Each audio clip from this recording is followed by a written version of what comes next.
আব্বু আর আম্মু দুজনেই কিন্তু খুব শখ করে এই কোয়েল পাখিগুলো এনেছিল আমার জন্য।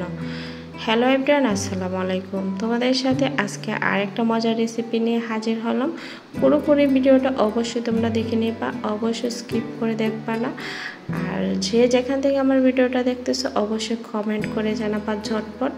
আজকে তোমাদের জন্য একবারে অসাধারণ একটা রেসিপি নিয়ে আমি হাজির হলাম। অবশ্যই তোমাদেরকে অনেক ভালো লাগবে। দেখো, কোয়েল পাখিগুলো কিন্তু আমি খুব শখ করে ফেলেছিলাম, আর সেগুলো কিন্তু আমি এখন জবাই করে নিচ্ছি, কারণ এগুলো কিন্তু আর ডিম দিচ্ছে না, সেই জন্য কিন্তু আমি জবাই করে নিলাম। কারণ কোয়েল পাখির মাংস খেতে খুবই ইচ্ছে হচ্ছিল, তাই আমি কোয়েল পাখির মাংস খাবার জন্য এখন বাজার থেকে কখন নিয়ে আসবে, তাই আব্বু বলতেছিল এগুলো জবাই করে খেয়ে ফেলো, অনেক দিন ধরে ডিম দিচ্ছে না। আর ডিম পাড়ার জন্য আমি আবার তোমাকে কোয়েল পাখি এনে দেব, সমস্যা নেই। আর এদিকে দেখো, জবাই করার পরে আম্মু সুন্দর করে ছিলে দিচ্ছিল, আর আম্মুকে বলছিলাম আম্মু তুমি আমাকে একটু হেল্প করে দাও। আর আম্মু দেখো ভালোভাবে সুন্দর করে আস্তে আস্তে করে ছিলে নিচ্ছে।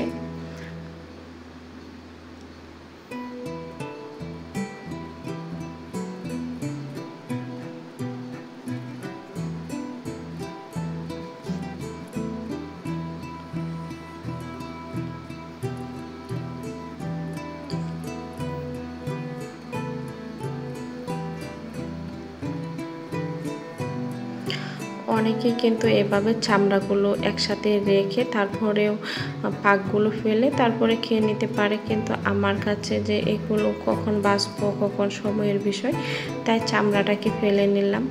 আর এই যে দেখো, একবারে মাংসটা লাল টকটকা ছিল। আম্মু যখন কাটতেছিল আম্মু বলতেছিল দেখো কত সুন্দর মাংসটা, একবারে লাল টকটকা হয়েছিল মাংসটা। আসলেও অনেক দিন হয়েছিল, ওইটা বাড়তি মাংস।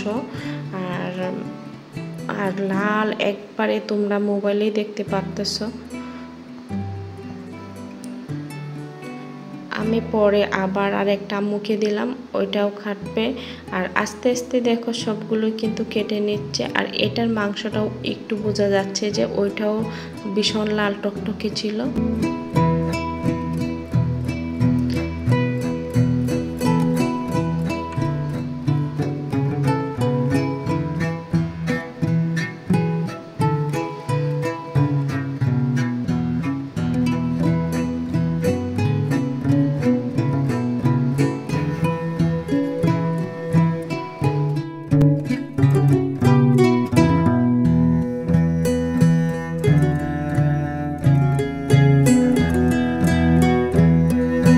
ছিল না। আর এখন দেখো আমি কিছু ডিম পেয়ে গেলাম, হয়তো এই ডিমগুলো পারলো, কিন্তু বুঝতে পারতেছি না, যেহেতু অনেকদিন ধরে ডিম পারতেছে না সেজন্য।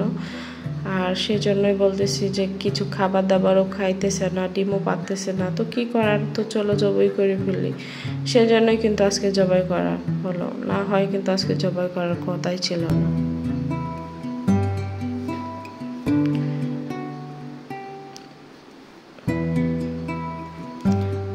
এইদিকে দেখো মাংসটা একবার কমপ্লিট হয়ে গেল। আব্বু আম্মুর হাতে দিল যে দেখো মাংসটা খুবই অনেকটা হয়েছে, আর লাল টকটকা ছিল মাংসটা। আর এইদিকে আমি রান্না করতে চলে আসলাম। আম্মু বলতেছে আজকে তুমি তোমার হাতে রান্না করো, কারণ আম্মু বলতেছে আমার আজকে রান্না করতে ভালো লাগতেছে না, তুমি জাস্ট পারো ভালোভাবে, তুমি আজকে আমাকে রান্না করে খাওয়াবা, কি আর করবো। এখানে আমি রান্না করার জন্য প্রথমেই দিয়ে দিয়েছি তেল, তার সাথে পেঁয়াজ রসুন কুচি, তারপরে তেজপাতা কুচি দিয়ে তারপরে আমি একটু ভালোভাবে নেড়ে ছেড়ে দিচ্ছি। আর এখানে আমি দারচিনি, এলাচ, তারপরে হচ্ছে আদা বাটা, তারপরে হচ্ছে এখানে পেঁয়াজ বাটা, সাথে লবণ দিয়ে এখন আমি কষিয়ে নিচ্ছি। আর বেশি ভালোভাবে মশলাটাকে কিন্তু কষিয়ে নিতে হবে, যত ভালোভাবে কষানো যাবে ততই কিন্তু টেস্ট হবে। আর এইখানে আমি হলুদের গুঁড়ো দিয়ে দিয়েছি, পরিমাণ মতো মরিচের গুঁড়ো দিয়ে দিলাম, ধনিয়ার গুঁড়ো দিয়ে দিচ্ছি, সাথে দিয়ে দিচ্ছি জিরার গুঁড়ো। আর সব উপকরণ সুন্দর করে আমি একসাথে ম্যাশ করে ভালোভাবে কষিয়ে নিব কিছুক্ষণ পর্যন্ত। যতক্ষণ পর্যন্ত আমার মশলাটা ভালোভাবে কষানো না হয় ততক্ষণ পর্যন্ত কষিয়ে নিতে হবে। আর সেই জন্য কিন্তু অল্প আর একটু পানি দিয়েছি যেন ভালোভাবে একবারে পারফেক্টভাবে মশলাটা কষানো হয়। আর একটা কথাই বলবো, গ্রামে যে আমাদের দাদি নানি আছে ওরা কিন্তু সব সময় বলে যে যত ভালোভাবে মাংসটাকে কষানো যাবে ততই খেতে মজা হবে। আর সেই জন্যই কিন্তু আমার কষানো যেহেতু হয়ে গেল, এখন আমি মাংসটাকে সুন্দর করে দিয়ে দিলাম। আর দেখো আমি সুন্দর করে মাংসটাকে মশলার সাথে অ্যাডজাস্ট করে নিলাম। আর তারপরে কিছুক্ষণ এইভাবে নেড়ে ছেড়ে তারপরে আবার কিছুক্ষণ উল্টে পাল্টে নিচ্ছি। তারপরে ঢাকনা দিয়ে কিছুক্ষণ আবার ডেকে দিব। ডেকে তারপরে দেখো এখান থেকে পানি উঠেছে কিছু, সেটা অনেকক্ষণ পর্যন্ত আমি ওটাকে কষিয়ে নিলাম। কষানোর পরে কিন্তু আমি আবার একটু ভালোভাবে নেড়ে ছেড়ে নিলাম যেন নিচে না লেগে যায় সেজন্য। তারপরে আবার অল্প একটু পানি দিলাম, পানি দিয়ে আবার একটু নেড়ে ছেড়ে দিচ্ছি।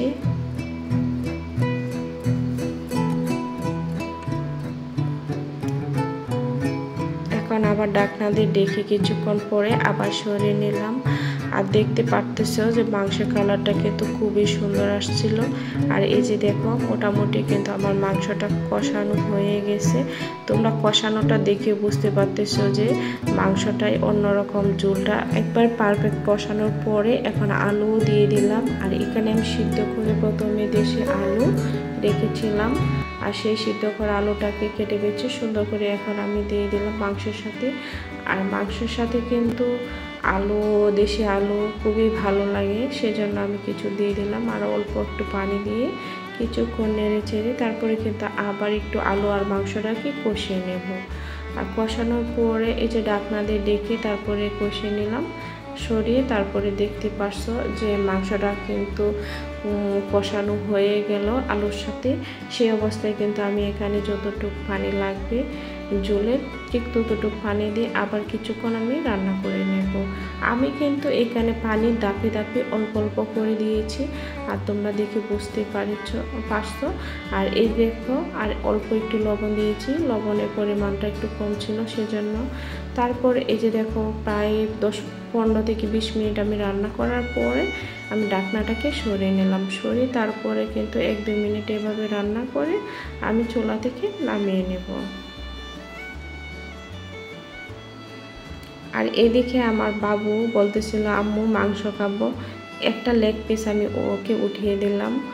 আর এই যে আমি মাংসটাকে প্লেটে নামিয়ে নিচ্ছি একটা বাটিতে। আর আমি কিন্তু ঝটপট তোমাদের সাথে প্রেজেন্ট করলাম। আজকে আমার ফাইনাল লুকটা কীরকম ছিল অবশ্যই তোমরা ঝটপট করে জানাবা। আর এদিকে দেখো গরম ভাত দিয়ে খেতে কিন্তু চলে আসলাম, তোমাদের সাথে শেয়ার করলাম খাবার রেসিপিটাও। আর প্রথমে কিন্তু বাসায় কিছু আলু ভর্তা করছিল আম্মু, সেই জন্য বলছিলাম যে আগে একটু আলু ভর্তা দিয়ে খেয়ে নেই ভাতটা, তারপরে আমি মাংস দিয়ে খাবো। কারণ আলু ভর্তাও কিন্তু আমার কাছে খুবই ফেভারিট।